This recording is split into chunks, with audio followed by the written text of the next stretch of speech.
All right, so right off the bat, I just want to go ahead and start with some good news. It is Friday. That's always good news, right? Good morning. I'm Zach Logan here at the WTOC Digital Desk. This is the news now. So we are actually streaming live right now on several different platforms. Some of you may be watching us on our website, WTOC.com. Maybe you're checking us out on our news app. You could be streaming us on several different platforms like Roku, Amazon Fire. You could also be watching on social media like Twitter and Facebook. Now, we do want to get to some very heartbreaking news this morning. A North Carolina community that once gathered to pray for a missing little boy is now mourning. Last night, people in Gastonia held a prayer vigil for the 6-year-old's family. Law enforcement says they found Maddox Rich's body in a creek within walking distance of the park where he went missing almost a week ago. Officials say they are still asking those who were in the park that day to come forward. There's a lot of work and there's a lot of people that have lost a lot of sleep and are committed to continuing to making sure that we answer every question that we can about where Maddox was, how his movement occurred, and how it was that he ended up where he did. One of the main questions officials want to answer is how the little boy could leave the park without anyone seeing him.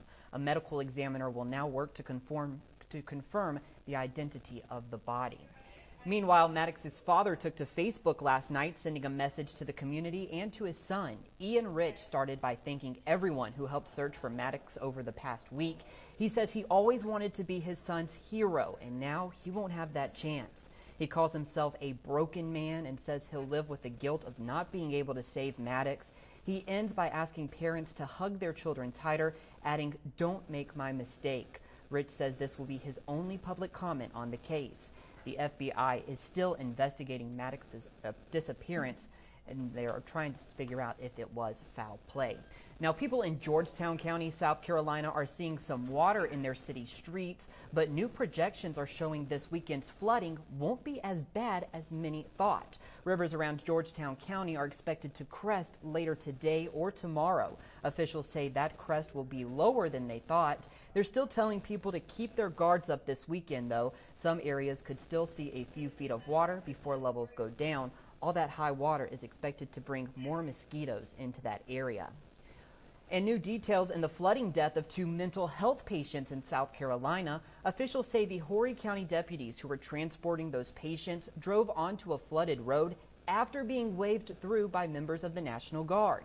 The van got trapped. Nicolette Green and Wendy Newton weren't able to get out, and they both drowned. The deputies have been placed on leave. Horry County deputies say the National Guard members allowed the van to go through since it was a law enforcement vehicle. The National Guard has not commented on the report. And Bluffton police are trying to locate these 2 men you see here on your screen. Police say 30-year-old Sherrod Green and 23-year-old Jelani Minifree are wanted in connection to last week's shooting on Albert Green Lane. One woman was injured in the shooting. Police say it happened after an argument broke out between several people. If you see them or have any information, call Bluffton Police. Georgia Southern University is posting its top position online. In an effort to find a new university president, GSU posted this to the job recruitment site Whit-Kiefer. The post includes the job description and what it's looking for in a new president. Some of the qualities came from public meetings held earlier this month. A presidential search committee listened to students, faculty members, and other members of the Statesboro community. Applications for the position should be submitted by November 9th. Well, if you're an art lover, there's an exhibit opening tomorrow that you won't want to miss, plus a charity walk to raise money for a disease impacting more than 5 million Americans. Our Syria Sandlin has everything you need to know to plan your Savannah weekend. Telfair Museums is opening to the public an amazing exhibition called Monet to Matisse, Masterworks of French Impressionism from the Dixon Gallery of Gardens. So we've brought in 30 incredible paintings by artists ranging from Monet to Matisse and everyone in between that we're so excited to share with the Savannah community. There are artists included like Pissarro, John Singer Sargent, Mary Cassatt, so many of the big names of French Impressionism that really help tell the story of this incredible artistic movement. It will be running through February 10th. The quality of work exhibited in this show is really unlike anything that you'll see in the Savannah area. On Saturday, put on your purple and join WTOC in Ellis Square for the Walk to End Alzheimer's. We are having our Walk to End Alzheimer's. It will be Saturday, September 29th, and basically this is a time for our community to come together to raise awareness and funds for a cure for the disease.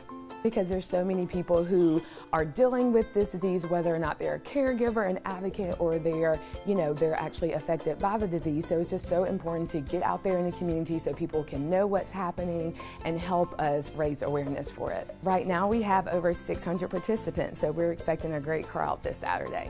Sunday night, we're kicking off the 6th annual Savannah Food and Wine Festival with the Bartenders Challenge here at The Grove. Bartenders from around Savannah will whip up their best craft cocktails to impress a panel of judges. The recipes include several different sponsor spirits, and the public is invited to come out and cheer on the competitors. 5 winners from the preliminary rounds will go on to compete at the Savannah Speakeasy in November.